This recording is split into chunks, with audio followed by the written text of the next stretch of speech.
Before we dive into the CBFE, I'd like to provide a brief overview of the MOT curriculum, just to give you some context of where your students are at when they're coming to see you. So for most of you, you'll be familiar with this curriculum structure. Essentially, your students coming to you for Intermediate 2 fieldwork have completed one 4-week basic fieldwork placement and one 8-week Intermediate 1 placement. They have come back in the fall and they've just completed a very intensive academic term, and they're finishing up their final exams and processes this week. Then they'll have a bit of a break and they'll come to see you for their 8-week Intermediate 2 placement in January, February. Are there any questions about that? I think that should be pretty, hopefully Jen gets in okay. So this slide depicts the way that we view professional development for our students here at U of M. And what I'd like you to see from this particular slide is how our students develop across the 4 placements. So if we look from at the entry-level student stage, the exposure stage, that is our basic fieldwork placement. We do expect that students are doing more than watching or just being exposed. We expect them to start to become involved in your caseload. And then they move into this longer acquisition phase. So this is where Intermediate 1 and Intermediate 2 fieldwork sits. Both of these placements are 8 weeks long. And that's intentional to allow your student that time to really develop and practice all aspects of the OT process and really start to consolidate their professional reasoning and their abilities, so that they're then ready to move into that final integration phase, which is our advanced level 3 fieldwork. So they're moving all the way from entry-level student to entry-level practitioner. And your Intermediate 2 student that's coming your way is just sort of, at the top and more at the top end of this acquisition phase. So this table provides us another way to look at your students' progression through fieldwork. What I'd like to really draw your attention to here is these levels. Because the levels of fieldwork equate to how the CBFE is organized. So when we think about the CBFE, basic fieldwork is graded according to level 1. Intermediate 1 and Intermediate 2 fieldwork are considered to be level 2, and advanced fieldwork is considered to be level 3. So those levels are really important when you're thinking about your student and where they're at in terms of the CBFE evaluation. What happens with level 2 fieldwork is that we have 2 fieldwork levels encompassed in there, 2 fieldwork placements. So we've tried to delineate them more clearly for you. So Intermediate 1, we consider to be level 2A, and Intermediate 2, we consider to be level 2B. So your student coming to you is level 2B. This table also gives you a bit of a sense of the style of supervision and how that changes over time. So if any of you have ever had a basic fieldwork student, or from your own experiences, you'll recall it's much more structured placement. There's very much of a strong educator flavor. Your supervision style is very direct and very active. If you think about that dance analogy, you're the one really leading. And then when you move into Intermediate 1 and 2, using that same dance analogy, you're starting to step on each other's toes a little bit. Your style of supervision is more collaborative. You're starting to function more like a coach. So you're doing some teaching, your students going off and doing some practice after having a chance to watch you. And then they get feedback from you. They go back and do more, and continue to integrate that feedback and get more practice through all aspects of the OT process, and really developing their skills and knowledge throughout. And then eventually, when you move to that stage of advanced fieldwork, you're functioning as much more of a mentor. Once your student's solidly orientated and grounded in the placement, you'll convert to more of that mentor role. As with anything, it's not meant to be linear. So absolutely, you'll find yourself going back and forth a little bit between all of these different roles and different styles of supervision. But this just gives you a general idea of how your students progress and how your supervision style changes throughout. And again, it reminds you of the levels. So intermediate 2 fieldwork students coming your way will be level 2B. Are there any questions about that? Jen, oh, I'm glad to see you were able to join us, Jen. Sorry about the trouble there. Okay. So that's a quick review of our program and how it's structured. So what about the CBFE? So just a little bit of history. It was developed out of Western University in collaboration with their OT community. It's been used in Canada since 2002. We were one of the last programs to come on. It's now used in all but one of the English-speaking OT programs in Canada. It's been mapped successfully to the profile of practice and to the essential competencies. Not yet, as you may guess, to the new competencies for OTs in Canada. So I will speak to that in a bit. It's a copyrighted evaluation. So that imposes some limitations and some rules about how we can share and use the CBFE with you, which I'll speak to about later. So what about the new competencies for OTs in Canada? So nationally, we are in the process of reviewing the CBFE. It has been in use for a number of years, so there's some room for improvement. And part of the plan in revisiting it will also be to look at how it can more closely align with the new competencies for OTs in Canada. The good news is there's national agreement to use one evaluation. So I think that'll be really helpful for the development and the research around it. So stay tuned. There'll be more information to come about that in the next couple of years. In terms of the evidence, following the rollout, there was a study showing that the CBFE really did typically measure students being ready to transition to practice at the end of their final placement, and that the current requirement of a minimum of 1,000 hours of fieldwork really related well to students being ready to practice. When the CBFE was developed, it was both field and pilot tested, and it was shown to have good face validity, and it was seen to accurately reflect student development. So that's a bit about the evidence. Here are some additional links to some videos that were put out by Western that speak a bit more to the creation of the CBFE and to the implementation. If you do choose to look at these resources, the only caution is just to be careful about how sometimes another university might be implementing the CBFE versus us. There's slight variations in how each program implements the CBFE. I would like to highlight just a few notes about accessing the evaluation and your expectations as an educator. So again, it's a copyright form. And this means that we have purchased some books that you can actually, this is the manual, the CBFE manual. We have purchased some of these manuals and we will distribute them to sites, and we have been providing each site with one copy of the manual. So if you don't have a copy of the manual, the paper manual, and you'd like one, just let us know. We'll mail one out to you. All of our students are required to purchase a copy of the manual as well and show us a receipt. And then that allows us, the agreement with the publisher is that allows us to then share the electronic version with you. So that's a bit about how we manage the copyright. So now all of you will have a electronic copy of the CBFE. But once the placement's over, we ask that you delete it, partly due to copyright and then also partly due to student confidentiality. This form is very similar to our other one in that you're expected to complete it at midterm and at final.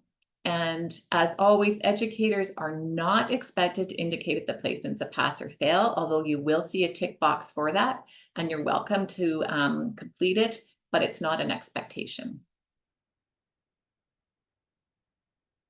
Any questions so far? Okay. So moving into the manual, I'm going to talk very briefly about the CBFE manual, and then we'll look at the evaluation in more detail. So the actual CBFE is not that big. The first section of the manual really speaks to the history and the evidence. And then there are two paper copies of the evaluation in the manual. So one of the reasons I'm highlighting this is that your students all have a copy of this. So if you are ever having trouble with the electronic version of the form, your students can make a copy of this, or you can print out the electronic version and then complete it manually that way. So the actual evaluation is made up of 7 competencies. And then for each competency, there's learning objectives that the students develop as part of their own personal learning plan. And then there's the overall score, which is really meant to be a synthesis of where your students at in their development. So just to summarize, again, the CBFE is comprised of 7 competencies. For each competency, there's also an opportunity for your student to develop their own personal student learning objective or learning plan. This is the evaluations completed at midterm and at final. And there's also some demographic information at the very front of the CBFE that is similar to our old form. So what are these competencies? The competencies encompass a broad range of skills, abilities, and knowledge. I have the 7 competencies listed here on the slide. The first one being practice knowledge, which is really speaking to all of our OT specific and discipline specific theory and knowledge. Clinical reasoning really captures your students' ability to reason through, to use their analytical and conceptual thinking, their judgment, the development of their decision-making and problem solving. Competency number 3, facilitating change within a practice process, really speaks to the OT process. Right from receiving a referral to the screening, the development of the therapeutic relationship, and all of the assessment and intervention and discharge planning and follow-up that goes on. Competency number 4, professional interactions and responsibilities, really captures your students' ability to develop those relationships with their clients, with yourself, with their colleagues, and to really uphold legal and professional standards. Competency number 5, communication, encompasses both written and verbal communication and all the nuances of that.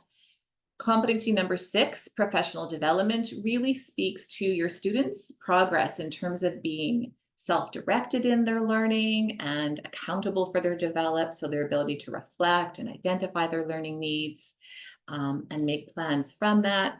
And then finally, performance management is all about your students' ability in the day-to-day practice management related to time and resource management, and also their development of their leadership ability. So those are the 7 large competency areas that are evaluated on the CBFE.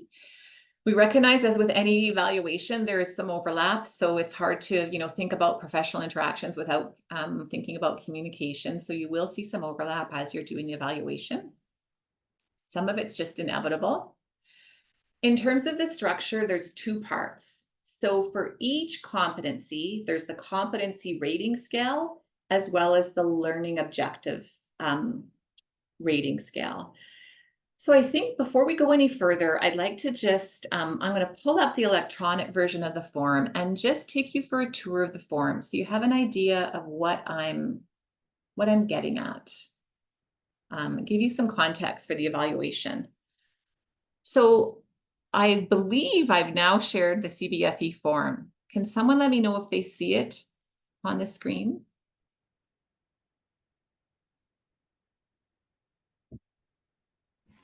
Yeah, Yes. I can see. Thanks, Chelsea. Okay. I would hate to keep speaking to it and no one could see it.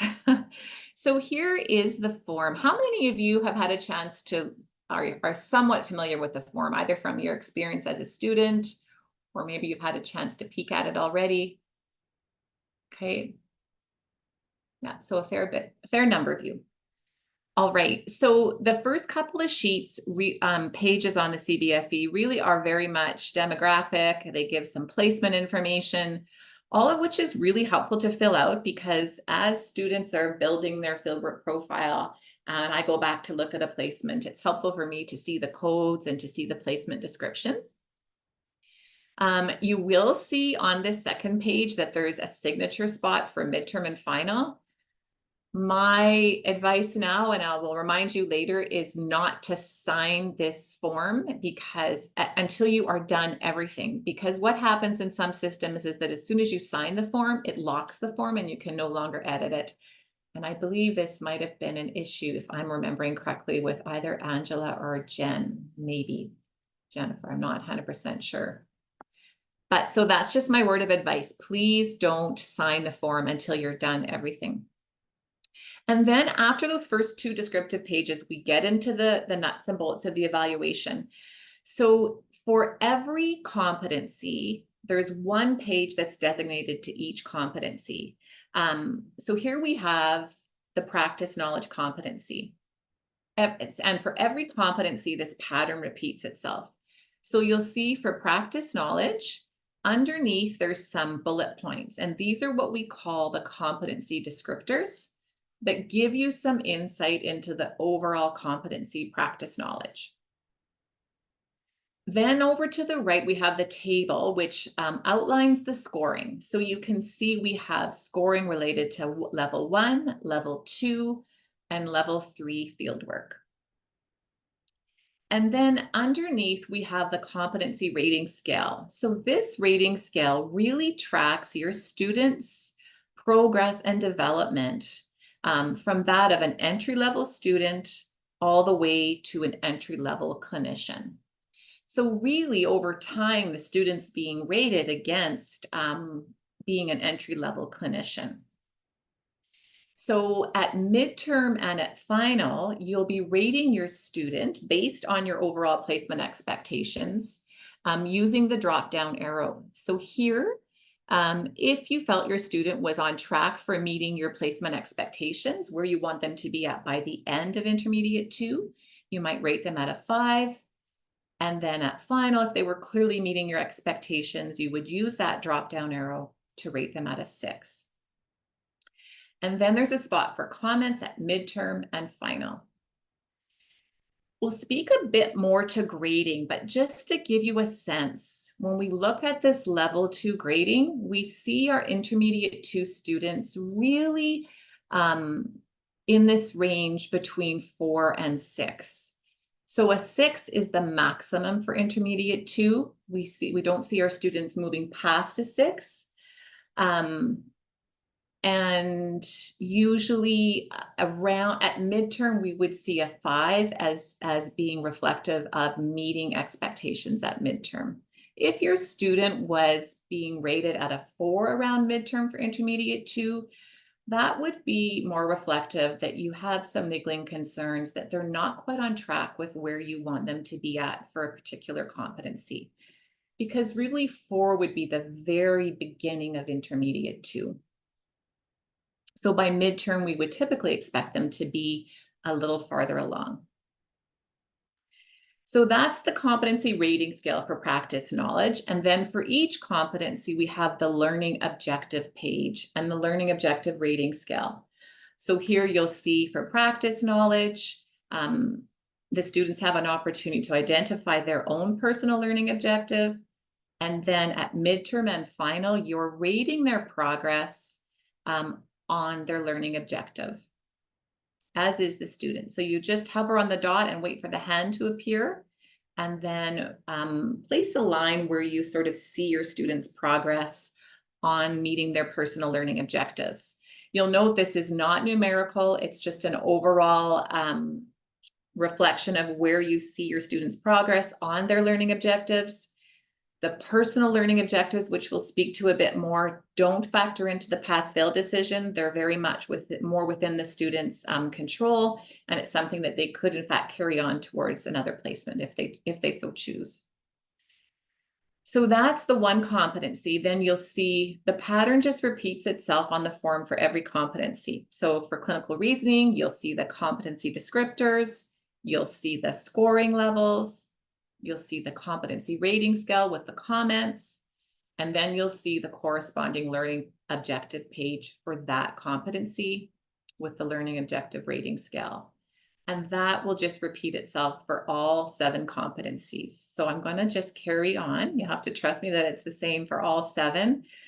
And then we come to the final overall rating of students' performance. So this is your ability to reflect where you think your students at in general in terms of their overall development. It's not so much meant to be an average, but more of a synthesis of where you think they're at. So you would provide a rating there at midterm and final, and provide some comments as well as some directions for future learning. So the directions for future learning, you'd complete that at the end of the placement. And for intermediate 2, you might be making some recommendations for thinking ahead to their advanced or to their next placement. This item here, the overall rating of your student's performance, doesn't factor into the pass-fail decision. The pass-fail decision is determined by the comments and the final ratings on the 7 competencies. Then again, there's this section here to indicate pass or fail, which you don't have to complete, and then the signature piece, which you are not going to complete until you have finished everything. So that's a quick tour of the form, just to give you some context. I'm going to pause and see if there's any questions. Any questions about the form? So far, so good? Okay.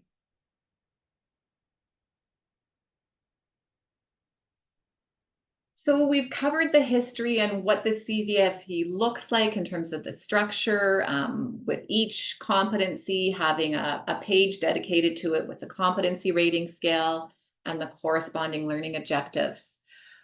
I want to move in now to talking about expectations. So how, as an educator, are you going to set your expectations in relation to each competency? What are you measuring against?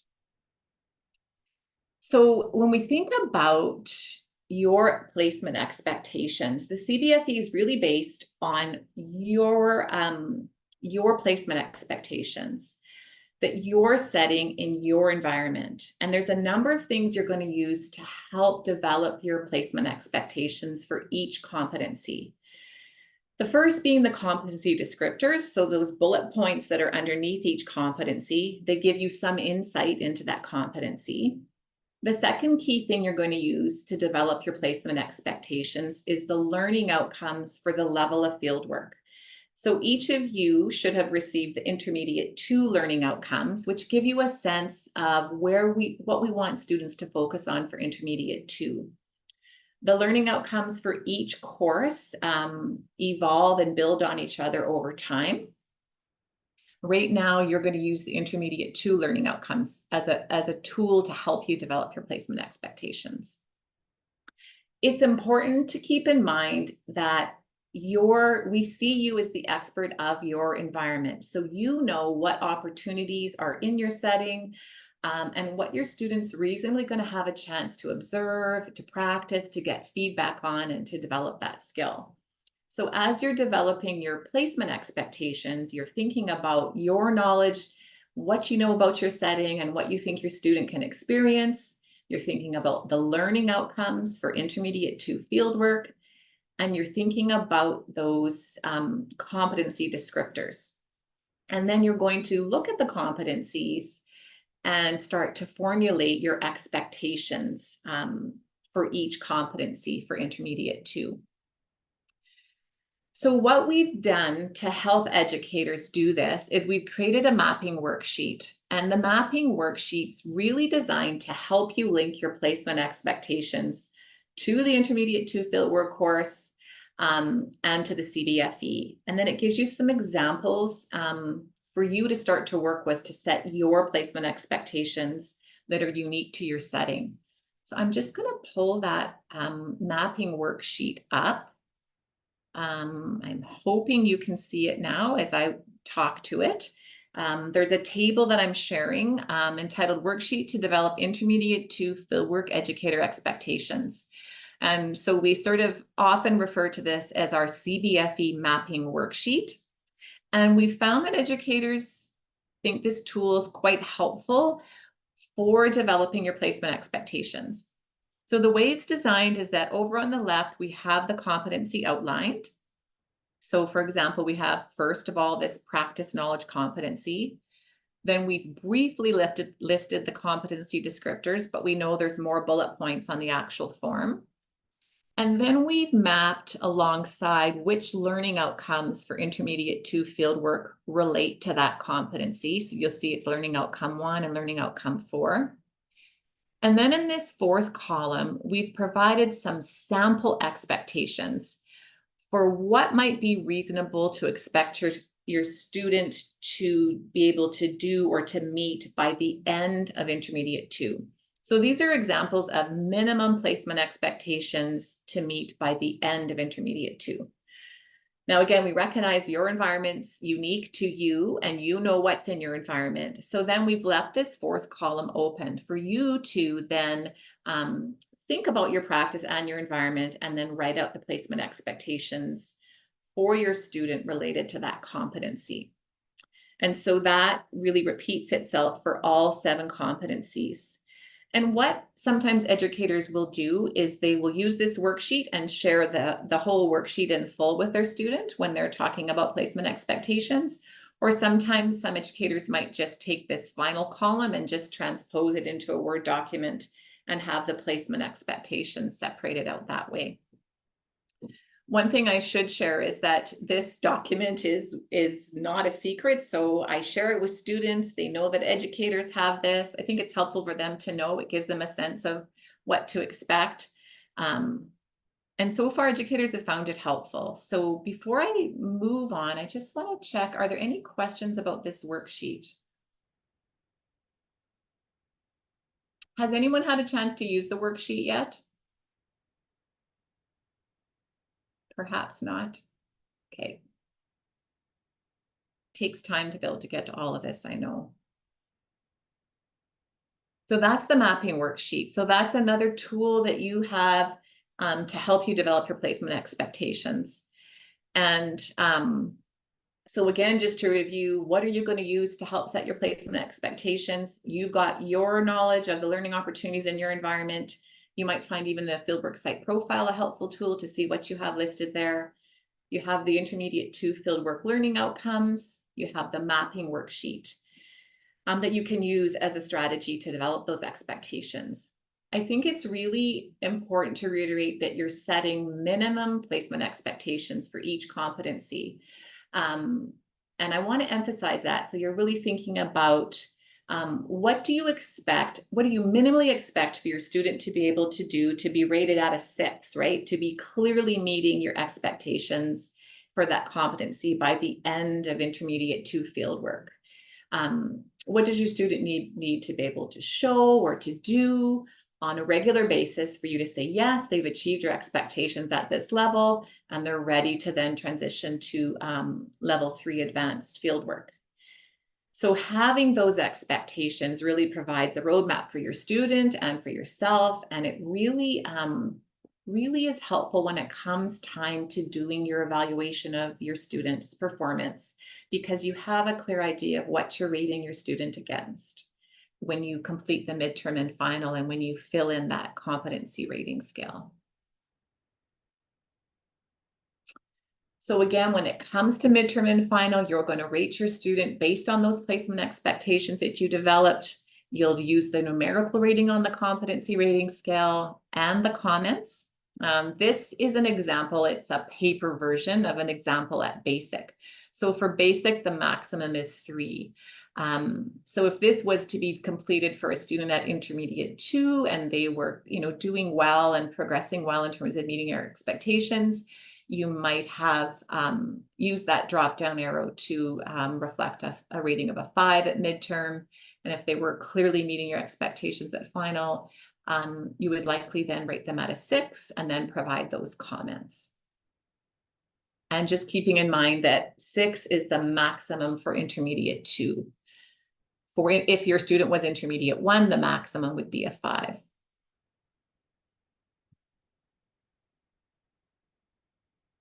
So what do we expect on the rating scale? When you look at that rating scale from entry-level student to entry-level clinician, for our level 1 students in basic fieldwork, typically we see 3 as being the maximum, and that's really reflecting mastery of level 1 and ready to transition to level 2. Once our students are in level 2, we really see 6 as being mastery of level 2 and ready to transition to level 3, which is advanced fieldwork. Because we have the 2 placements, intermediate 1, we see maximum of a 5, and intermediate 2, our students coming to you in January, we see the maximum to be a 6. And a 6 really meaning that your student is ready to transition to level 3 advanced fieldwork. I'm going to pause and see if there's any questions. Okay. Feel free to jump in if you do have questions as I move along.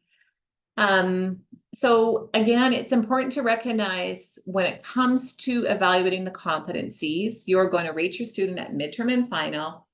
The actual determination of a pass or fail is based on those competency marks for the 7 competencies at final. And that overall pass-fail decision comes to the university. So what happens when you submit all of your evaluations at the end? I then look at those, the average of the final marks, and ensure that the comments support them. And this table provides a view of all the grading, but let's look specifically at intermediate 2. If at the very end, the overall average was 5 or above, that would mean your student would probably pass. If the average was between 4.6 and 4.9, that would mean your student would be flagged for review, and anything lower would mean that the student would probably fail. What is important to know is that if there was any concern about your student in terms of where their marks are at or where they're being rated, it's likely that you and I would have a discussion much sooner on in the placement. You'd be reaching out to me, we'd be having some conversations. I'd also be having conversations with your student, because if there was a concern around passing, if a student is flagged for review, then I can no longer assign a pass or fail. Then I would be gathering a lot of information from you and from the student, and then taking that forward to the progress committee. And our OT progress committee would then be making a decision about pass or fail. But if the average is a 5 or above and the comments clearly support those ratings, then I would be able to assign a pass or a fail. And when we look at the intermediate 2 grading, this slide here provides description of the competency ratings at final. So if you were to rate your student a score of 3 at final, that would mean that they're really not where we would want them to be at. That's not considered to be an acceptable level of performance for intermediate 2.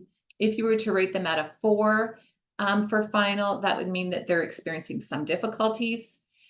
If you were to rate them at a 5, that would mean that they're nearly meeting intermediate 2 expectations for that competency. And then if you were to rate them at a 6, that just reflects that you're clearly satisfied with how they've met your expectations for that competency. While we'd see most of our students, if they're meeting expectations, they would score a 6, but students don't necessarily have to have a 6 across all competencies in order to pass intermediate 2. So there can be some variation in competencies, and we understand that does happen for certain competencies for certain reasons. And so that's why you'll see these averages as they are, that students don't necessarily have to have a 6 across all competencies. Questions about the grading? Okay, I'm going to carry on.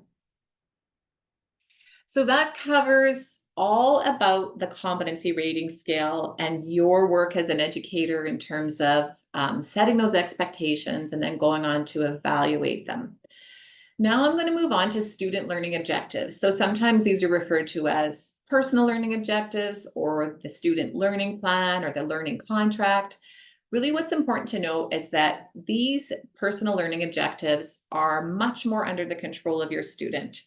And so what happens is that your student in intermediate 2 is going to develop a personal learning objective for a minimum of 1 for each competency.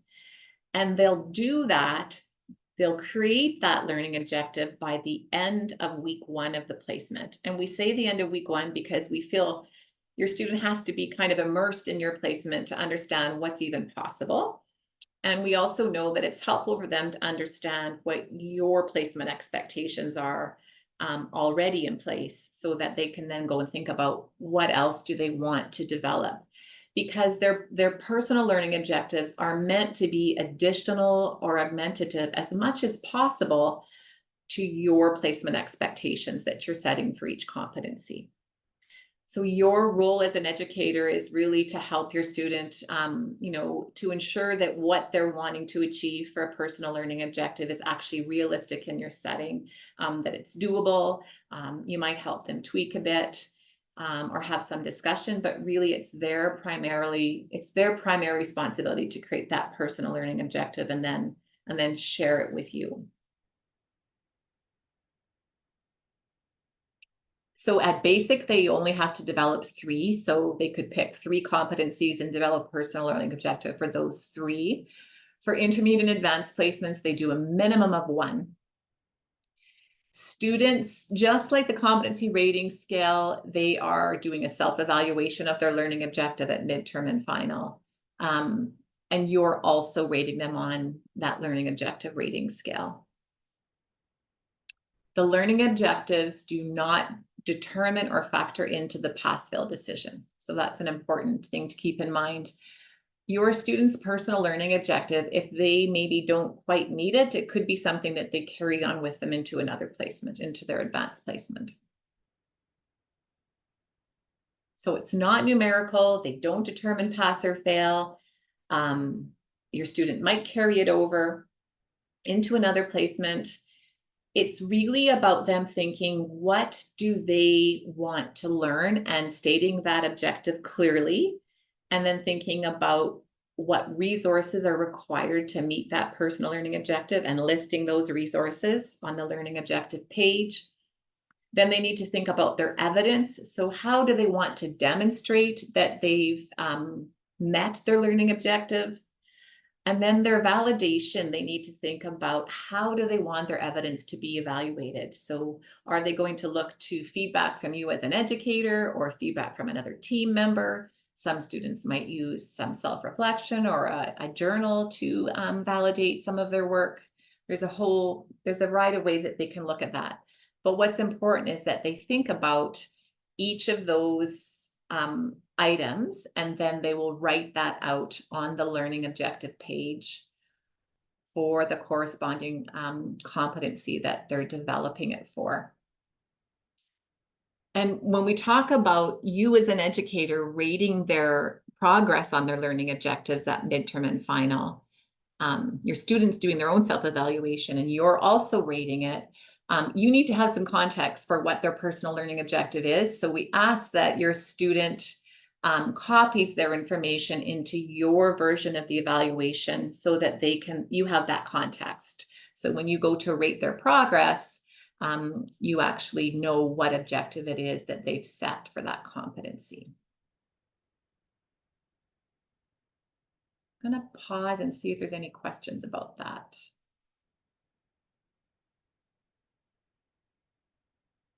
Okay. I'll move on. So that's the competency rating scale and the learning objective rating scale and learning objective pages. Before we wrap up, I'll talk about the process of the evaluation. And so what really happens when it comes to midterm and final, and what are your expectations, and what's expected of the student?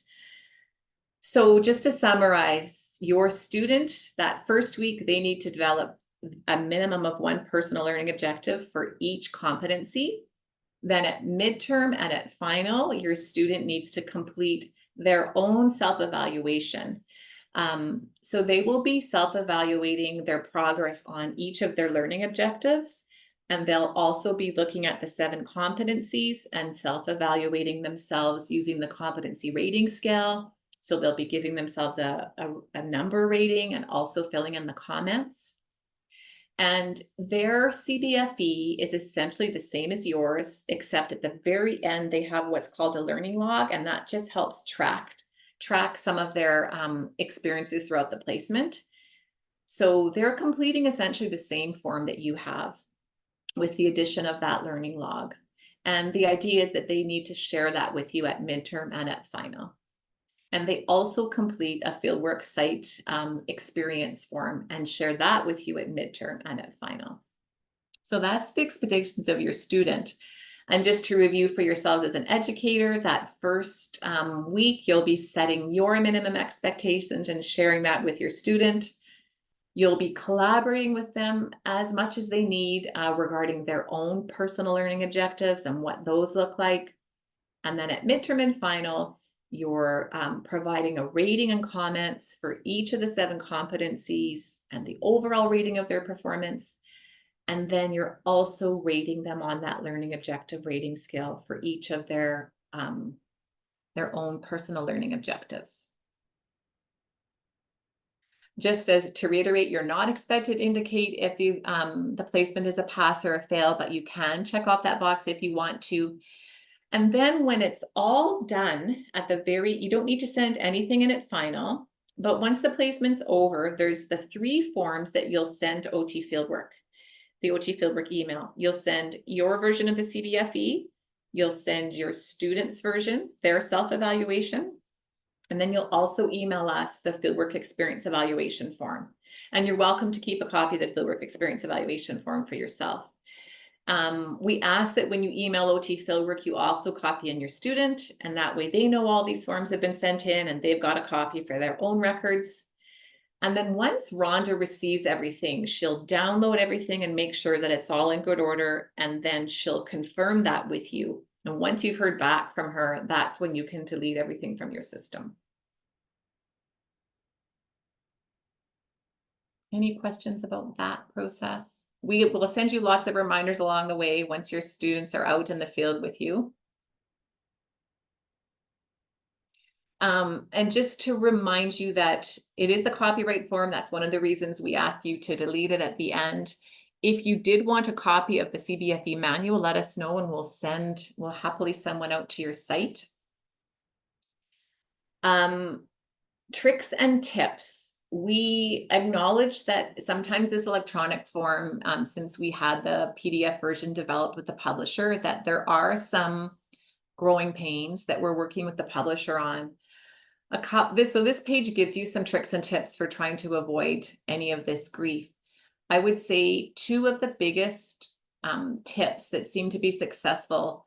One of them is to, first of all, try and do a trial run just to save a few lines on the CBFE to make sure that your work is saving. And when you have your form, download it first into a completely separate file on your computer. And each time you work in it, use the Save As feature and save it under a different name. That seems to be very effective in not losing information. For those of you who use a Mac, you will maybe be scared at one point. You open it up in preview mode and you see that the numbers are not as they should be. But then if you open it in Adobe Acrobat Reader, the number or the correct score shows. So you can always check with us if you have a concern. I would also say that if you're fighting with the form, please just give us a call. We don't want you to struggle with the form longer than a minute or 2. We know you're super busy and you've got lots going on in your world. And to be struggling with the form is just not something we want. So please make sure that if you're having trouble, reach out to us and make it our problem. We have sometimes been able to get Rhonda to work out a few kinks in the form, or we can troubleshoot with you to make sure that it's not going to be a problem that's insurmountable. So please don't struggle with the form. Make sure that you reach out to us. The only way we know if you're struggling is if you let us know, and then we can help you get through it. And I will just cross my fingers and toes that no one has any issues, but we do know there have been a few issues and we are working on it. So we do want to hear if there's a challenge. So that just brings me to the end of everything I wanted to share. We have about 5 minutes to 1. I'm wondering if anyone has any questions before we wrap up. Ah, oh, I see, Jennifer, you had a question, but it got answered. Yes.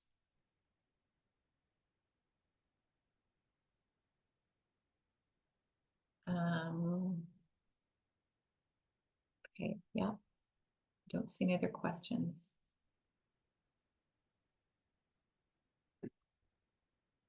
I'll just wait another minute. Seems more straightforward the second time around. I'm glad to hear that, Jen.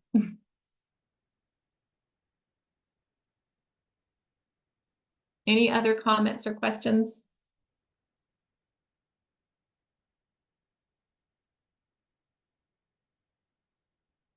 Okay, I just want to thank everyone for your time. I know that this is not the only time, it's not the only opportunity to ask questions. So once you get into it and you other things come to mind, you know where to find us. You can email or give us a call, and we're happy to answer any questions that you have once you get into using the form. You're welcome, Chelsea.